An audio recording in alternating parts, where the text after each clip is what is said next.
ఒక్కసారి ఈ తల్లి ఆవేదనను చూడండి.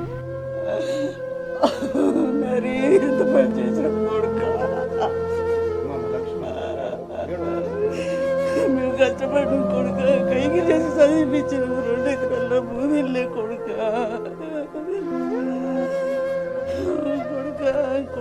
మంచి కొడుక నాని. చూశారు కదా బెట్టింగ్ యాప్స్ నిజానికి ఎంత ప్రాణాంతకంగా మారిందో చూడండి.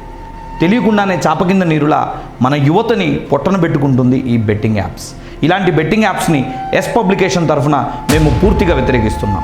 ఎవరైనా ఇలాంటి బాధితులు ఉన్నట్లయితే 100 అంటే పోలీసులకు సమాచారం అందించండి. 1000కు 10,000, 10,000కు 1,00,000, 1,00,000కు 10 లక్షలు వస్తాయనే భ్రమల్లో మిమ్మల్ని పెట్టి డబ్బులు ఊరికే రావు అనే విషయాన్ని పూర్తిగా మీకు మర్చిపోయేలా చేస్తున్నారు. IPL కూడా ప్రారంభమైంది కాబట్టి బెట్టింగ్ యాప్స్కి దూరంగా ఉండండి, జర భద్రంగా ఉండండి. వినోదాన్ని వీధి పాలు చేసే కార్యక్రమాలు చేయకండి. Thank you.